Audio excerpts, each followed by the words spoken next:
अस्सलाम वालेकुम। मेरा नाम ग़ुलाम हुसैन है। नाज़रीन, ये सर्दियों की एक इंतहाई खुशगवार सुबह थी। मैं अपने दफ्तर में बैठा अपने उस दिन की रूटीन के कामों को अपनी डायरी के ऊपर लिख रहा था। अचानक मेरी नज़र दफ्तर के दरवाज़े पर पड़ती है तो एक सफ़ेद बालों वाला, सफ़ेद दाढ़ी वाला बुज़ुर्ग मेरी तरफ आ रहा होता है। मैं बुज़ुर्ग की तरफ देखता हूँ। बुज़ुर्ग मुझे सलाम करते हैं। सलाम के बाद मैं बुज़ुर्ग साहब को बैठने को कहता हूँ। वो बुज़ुर्ग बिल्कुल मेरे सामने वाली चेयर के ऊपर बैठ जाते हैं। मैं उनसे पूछता हूँ, बाबा जी आप किस लिए हाज़िर हुए हैं, मैं आपकी क्या खिदमत कर सकता हूँ। बाबा जी मुझे अपना काम बताते हैं। काम के बाद मैं उनका वो काम करने लग जाता हूँ।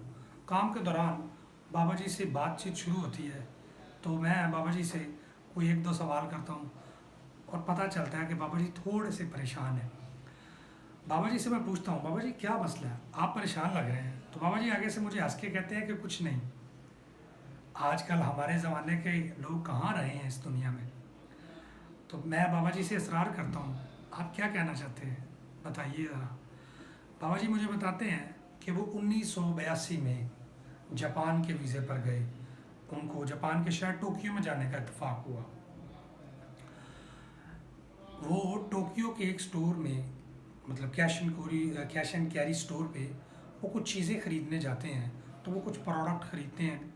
जैसे कि हम स्टोर में एंटर होते हैं, नॉर्मली हमें एक बास्केट दी जाती है जिसमें हम अपना सामान रखते हैं। उसी तरह बाबा जी को भी टोक्यो में एक स्टोर पे, कैश एंड कैरी स्टोर पे एक टोकरी दी गई जिसमें वो जो उन्होंने चीज़ें ख़रीदनी थी वो रख के जब वो कैश काउंटर पे जाते हैं तो लेडी उनकी तरफ देखती है, उनकी दाढ़ी की तरफ देखती है। तो वो बाबा जी को पूछती है, आर यू मुस्लिम। बाबा जी कहते हैं यस। तो लेडी अपनी कुर्सी से उठती हैं और बाबा जी के पास आती हैं। इंतहाई अदब से कहती हैं, बाबा जी ये बास्केट मुझे दे दें। बाबा जी हैरान रहते हैं कि ये मुझसे ये बास्केट क्यों मांग रही है। तो बाबा जी के बास्केट, लड़की के इसरार करने पर बाबा जी उसको वो बास्केट दे देते हैं। तो लड़की उसमें से कुछ प्रोडक्ट को अलग कर देती है और कुछ प्रोडक्ट को अलग कर देती है। उसके बाद लड़की बाबा जी को कहती है, Baba ji these are the हलाल products and these are the हराम प्रोडक्ट्स। तो ये जो हराम चीज़ें हैं ये आपके लिए नहीं है।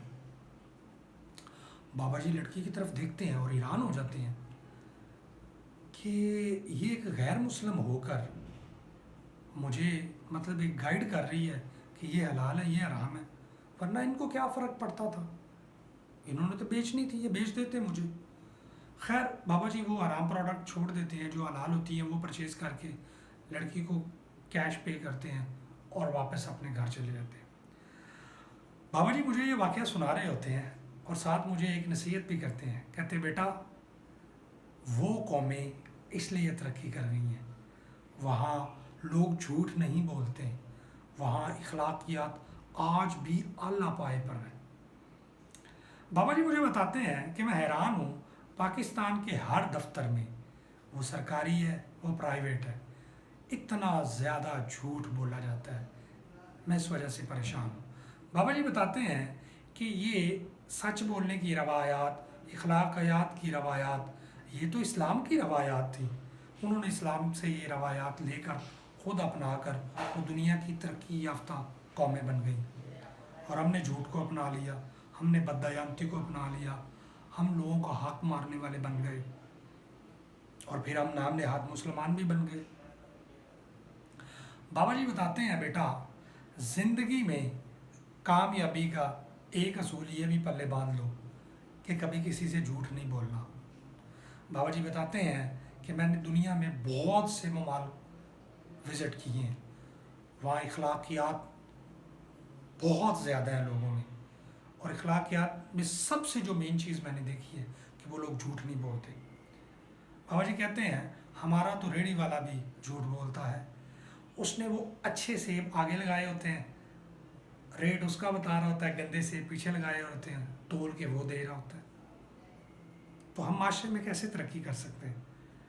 बाबा जी मुझे बताते हैं कि हम बच्चों के दूध में भी मिलावट करते हैं। बाबा जी मुझे बताते हैं कि हमारी मेडिसिन में भी मिलावट होती है।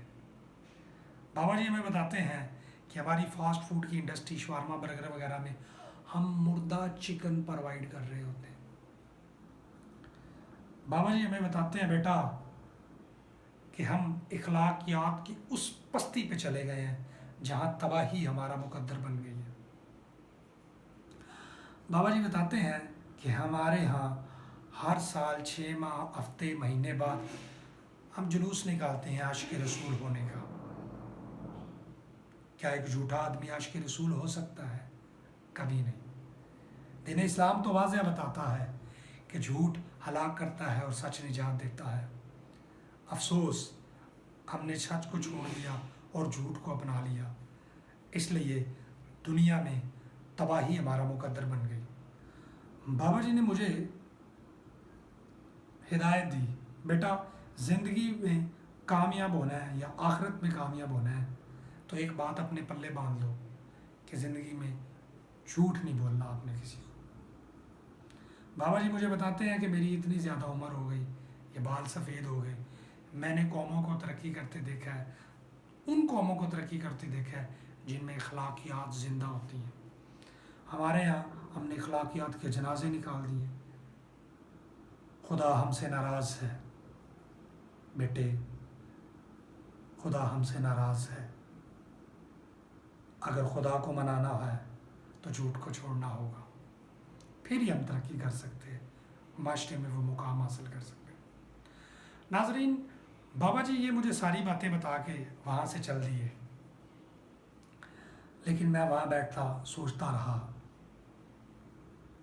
کہ ہم صرف نام کے مسلمان ہیں، ہم نام کے عاشق رسول ہیں، ہم ایسے کیوں ہیں؟